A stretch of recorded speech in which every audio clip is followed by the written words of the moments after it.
నమస్తే,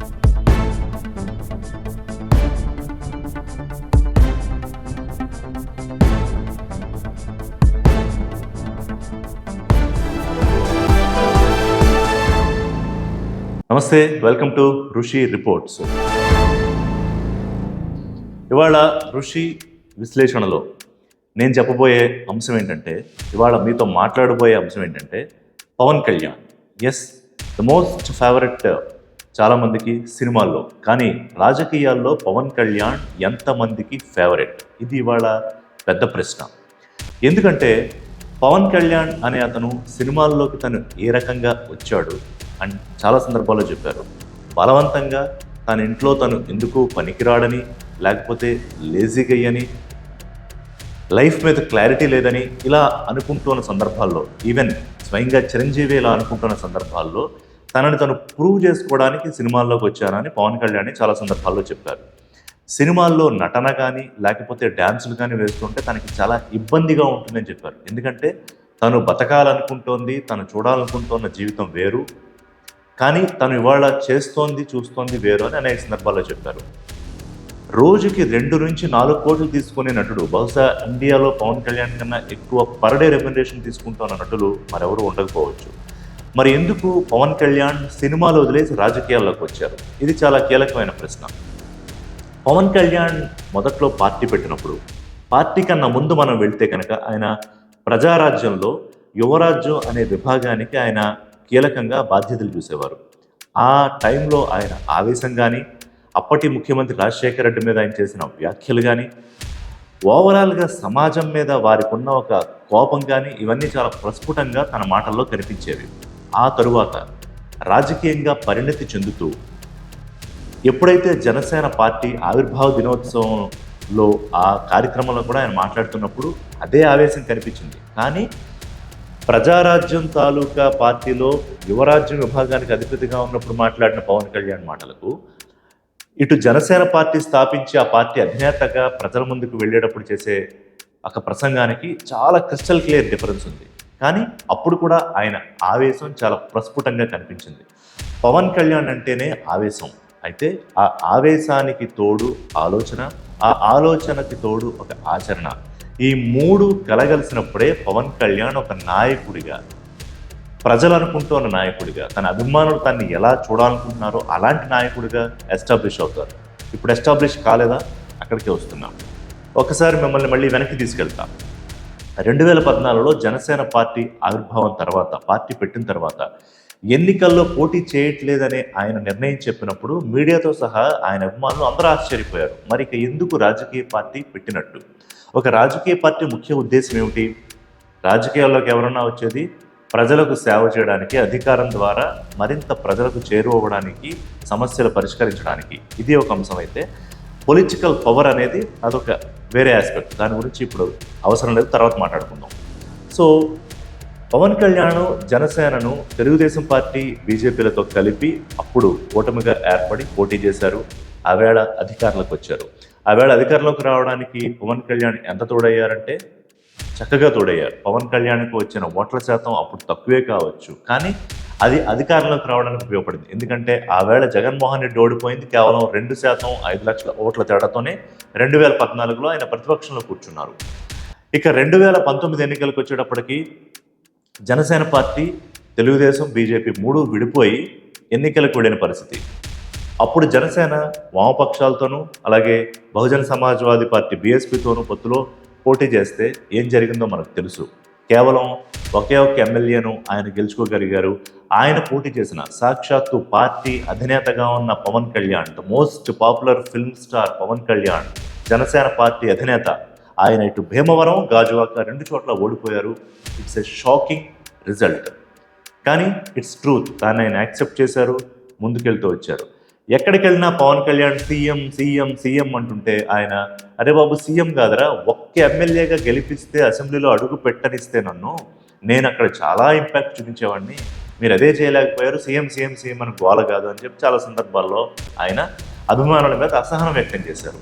నిజంగానే ఏ నాయకుడికైనా మామూలుగా పాలిటిక్స్లోకి వచ్చి ఎమ్మెల్యే అవుదాం నాయకుడికి ఒకసారి ఓడిపోతే చాలా నిస్తేజం వచ్చేస్తుంది. అలాంటిది సినిమాల్లో అంత పాపులర్ స్టార్గా ఉండి ఈవెన్ చిరంజీవి గారి కన్నా కూడా ఎక్కువ పాపులారిటీ సంపాదించుకున్నారు అప్పుడు దశలో. అలాంటి వాడు 2 చోట్ల పోటీ చేస్తే 2 చోట్ల ఓడిపోవడం ఏంటి? ఎస్, అప్పుడు వైఎస్ఆర్సీపీకి ఉన్న ఒక వేవ్ ఇవన్నీ కలిపి ఎక్కడా వీళ్ళని కనపడనివ్వకుండా చేశాయి. ఇవాళ 2024 ఎన్నికల ముందు మనం మాట్లాడుకుంటూ ఉన్నాం. మరి ఇవాళ పరిస్థితి ఏంటి? ఎస్, చంద్రబాబు నాయుడు కష్టంలో ఉన్నప్పుడు, చంద్రబాబు నాయుడు జైల్లో ఉన్నప్పుడు, ఆయన యుద్ధ ప్రాతిపదికన జైల్లో చంద్రబాబును చూడడానికి వెళ్ళి బయటకు వచ్చి జనసేన తెలుగుదేశం పార్టీ పొత్తును ప్రకటించేశారు. టెక్నికల్గా అది అసలు కుదరని పని. ఎందుకంటే ఎన్డీఏలో ఈయన భాగస్వామిగా ఉన్నారు, బీజేపీతో కలిసి ఉన్నారు. చంద్రబాబుకి ఎన్డీఏకి అప్పుడు చాలా దూరం ఉంది. గతంలో అమిత్ షా అసలు తెలుగుదేశం పార్టీకి తలుపులే మూసేస్తామని చెప్పారు. మరి ఏ ధైర్యంతో ఎన్డీఏలో భాగస్వామిగా ఉండి పవన్ కళ్యాణ్ తెలుగుదేశం పార్టీకి ఆపన్నహస్తం అందించారు? ఎస్, ఆపన్నహస్తం అని ఎందుకన్నానంటే చంద్రబాబు నాయుడు జైల్లో ఉన్నారు, ఎప్పుడు బయటకు వస్తారో తెలియదు. బయట లోకేష్ ఫైట్ చేస్తున్నారు, ఈ అరెస్ట్ వెనకాల ఎవరున్నారో తెలియదు. అప్పట్లో జగన్మోహన్ రెడ్డి బీజేపీ పెద్దల అండదండలు లేకుండానే చంద్రబాబు నాయుడు అరెస్ట్ చేస్తారనే చర్చ జరిగింది. సరే, ఇప్పుడు దాంట్లో నేను వెళ్ళట్లేదు ఎవరున్నారు ఎవరు లేరని. కానీ ఒక కష్టకాలంలో ఒక పెద్ద పార్టీ పక్కన వచ్చి పవన్ కళ్యాణ్ నిలబడి నేనున్నాను అని సపోర్ట్ చేశారు. దానికి ఆయన యాక్షన్ ప్లాన్ ఏంటంటే ఎట్టి పరిస్థితుల్లోనూ ఆంధ్రప్రదేశ్ ఎన్నికల్లో, అసెంబ్లీ ఎన్నికల్లో ఓట్లు చీలకూడదు, జగన్మోహన్ రెడ్డి మళ్ళీ తిరిగి ప్రభుత్వంలోకి వచ్చి ముఖ్యమంత్రి అవ్వకూడదు. ఇదొక్కటే పవన్ కళ్యాణ్ ఏకైక ఎజెండా. దాన్ని సాధించాలంటే ఆయనకున్న బలం సరిపోదు. ఎందుకంటే గతంలో పోటీ చేస్తే ఆయనకు ఒకే ఒక ఎమ్మెల్యే వచ్చాడు, ఆ ఎమ్మెల్యే కూడా తర్వాత గోడ దూకేశాడు. సో ఇవాళ నేను ఒక్కడిని ఒంటరిగా జనసేనతోటి ఇది పని చెయ్యలేను, పెద్ద పార్టీ అని తెలుగుదేశం పార్టీతో కలిస్తే నేనేమన్నా చేయగలను అని అనుకుని, ఇంకొకటి హ్యావింగ్ సెడ్ దిస్, బీజేపీని ఎలాగోలాగా ఒప్పించి కూటమిలో భాగస్వామిగా చేయగలనని పవన్ కళ్యాణ్ ఆ రోజే నమ్మాడు. అది ఈరోజు జరిగింది. ఎవరు ఒప్పుకున్నా ఒప్పుకోకపోయినా కూటమి ఏర్పాటులో బీజేపీకి ఇష్టం లేకపోయినా మొదట్లో చాలా కాలం దాన్ని సాగదీసిన ఆ కూటమి ఏర్పాటులో మిగతా ఈక్వేషన్స్ ఎలా ఉన్నా పవన్ కళ్యాణ్ జనసేన పాత్ర చాలా ముఖ్యమైనది కూటమి ఏర్పడటానికి. సరే, రేపు కూటమి గెలుస్తుందా, ఎన్ని సీట్ల అధికారంలోకి వస్తాయి, ఇదంతా చర్చ మళ్ళీ మనం మాట్లాడుకుందాం. వైఎస్ఆర్సీపీ ఎంత బలంగా ఉంది, 151 మంది ఎమ్మెల్యేలు ఎంతమందిని మార్చారు, ఎంతమంది గెలుపు గుర్రాలు, ఎంతమంది ఓడిపోతారు, మ్యాజిక్ ఫిగర్ కూటమి రీచ్ అవుతుందా, తెలుగుదేశం పార్టీకి సొంతంగా మ్యాజిక్ ఫిగర్ వచ్చేస్తుందా, లేకపోతే కూటమి అధికారంలోకి వస్తుందా, ఇవన్నీ మనం మాట్లాడుకుందాం. కానీ పవన్ కళ్యాణ్కి ఇక్కడ ఏం కావాలి, ఆయన ఏం కోరుకుంటున్నారు అనే దగ్గర మనం మొదలుపెట్టాం. ఆయనకి ఏం కావాలంటే రాజకీయాల్లో 25 ఏళ్ల పాటు పైనే ఉండడానికి నిశ్చయించుకుని వచ్చాను, రోజుకి 2 నుంచి 3 కోట్లు తీసుకునే రెమ్యునరేషన్ కాదనుకుని వచ్చాను, ఇక సినిమాలు నెమ్మదిగా మానేస్తాను, పార్టీ నడిపించడానికి మాత్రమే నేను సినిమాలు చేస్తున్నాను. కొంతమంది వ్యాపారాలు చేసి పార్టీ నడిపిస్తారు, నాకు వ్యాపారాలు లేవు కాబట్టి నా వృత్తిని సినిమాని నమ్ముకుని నేను ఉన్నాను. ఇవన్నీ పవన్ కళ్యాణ్ రెగ్యులర్గా చెప్పే విషయాలు, అవన్నీ కూడా దాదాపుగా వాస్తవాలు. ఇక పవన్ కళ్యాణ్ మీద ఒక ప్యాకేజ్ స్టార్ అనో లేకపోతే మరోటో రెగ్యులర్గా విమర్శలు వస్తూ ఉంటాయి. అది నాకు తెలియదు, ఎందుకంటే ఆయన ఎంత ప్యాకేజ్ తీసుకున్నారు, లేకపోతే చంద్రబాబు నాయుడుకి ఆయనకి ఎంత ఇచ్చారు, ఓటమి ఏర్పడడానికి ఆయన ఎంత ప్యాకేజ్ తీసుకున్నారు, ఆ విషయాలు నాకు తెలియదు కాబట్టి ఆథెంటిక్గా నేను చెప్పలేను. మరి ఆయన్ని ప్యాకేజ్ స్టార్ అనో లేకపోతే ఇంకోటో విమర్శించే వాళ్ళ దగ్గర ఏమైనా డీటెయిల్స్ ఉంటే కనుక అప్పుడు వాటి ఆధారంగా మనం మాట్లాడవచ్చు. ఇక ఆయన పర్సనల్ విషయాల జోలికి నేను వెళ్ళట్లేదు, అది ఆయన వ్యక్తిగత జీవితం. పొలిటికల్గా పవన్ కళ్యాణ్కి ఏం కావాలంటే ఒకటి, జగన్మోహన్ రెడ్డిని పవర్లోంచి దించడం, మళ్ళీ అధికారంలోకి రాకుండా చూడడం. దానికోసమే 24 సీట్లు మొదట పొత్తులో అనుకున్నా కూడా మళ్ళీ 21 సీట్లకి ఆయన కన్ఫైన్ అయ్యారు. ఎందుకంటే ఆయన క్లియర్గా చెప్పారు, ఎక్కువ సీట్లలో పోటీ చేసి ఎక్కువ చోట ఓడిపోవడం కన్నా 98% స్ట్రైక్ రేట్తో తక్కువ సీట్లలో పోటీ చేసి శభాష్ అనిపించుకోవడం ముఖ్యం, మన బలాన్ని మనమే టెస్ట్ చేసుకోవడం ముఖ్యం. పెద్ద కేడర్ లేదు, బలమైన నాయకులు లేరు, కాబట్టి మన బలానికి తగ్గట్టుగా నేను వ్యూహాలు రచిస్తున్నాను, మీరు నాతో కలిసి రండి, మీరు అంతకన్నా ఎక్కువ ఆలోచించకండి అని ఆయన జన సైనికులకి రెగ్యులర్గా పిలుపునిస్తున్నాడు.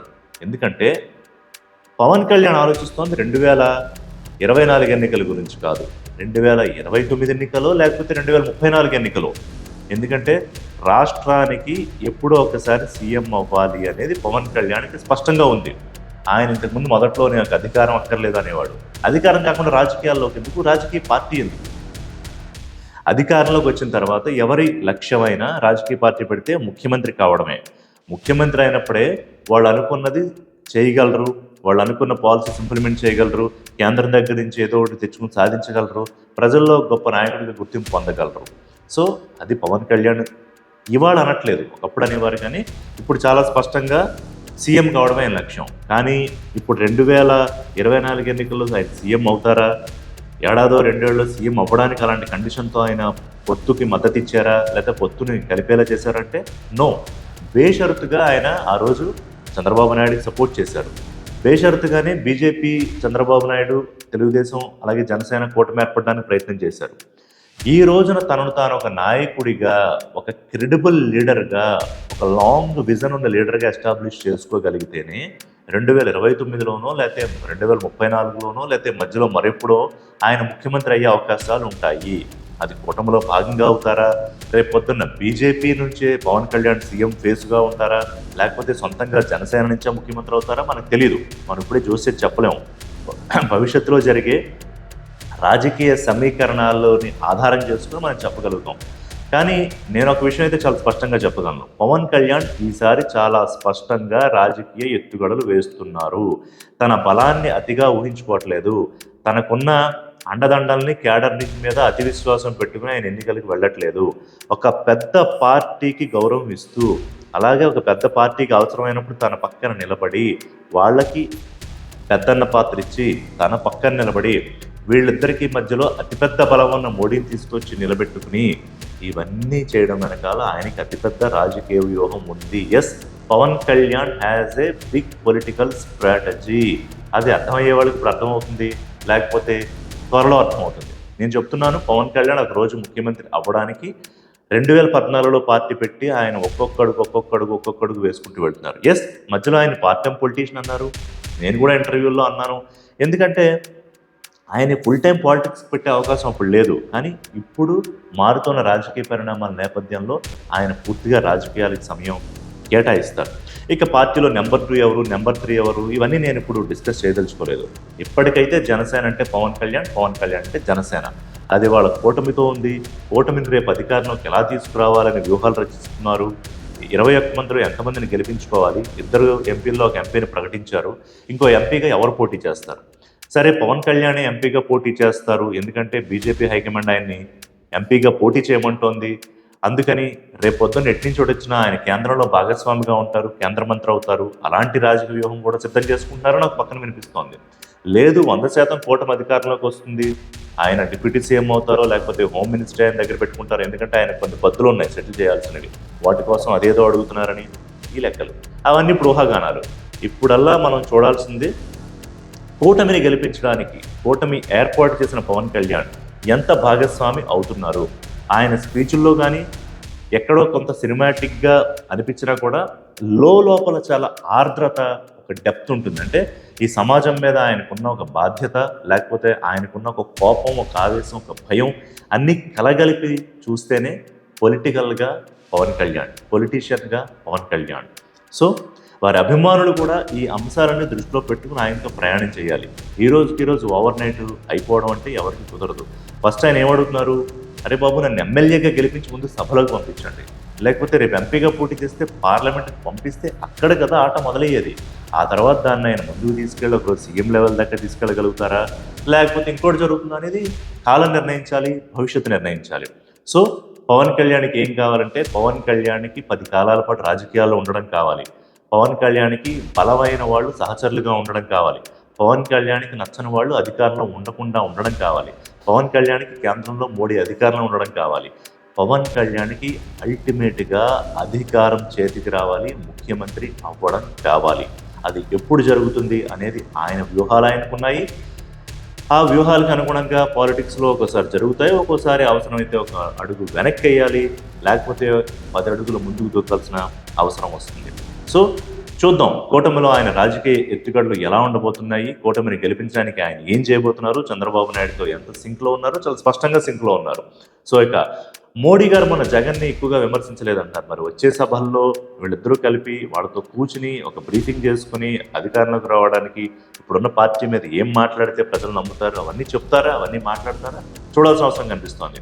సో ఇవాళైతే మన ఋషి రిపోర్ట్స్లో నేను మీకు చెప్తోంది, పవన్ కళ్యాణ్కి స్పష్టంగా ఏం కావాలో నేను మీకు చెప్పాను. దీని మీద మళ్ళీ మనం అనేక సందర్భాల్లో డిస్కస్ చేసుకుందాం. ఫర్ టుడే దిస్ ఇస్ ఋషి సైనింగ్ ఆఫ్. Thank you.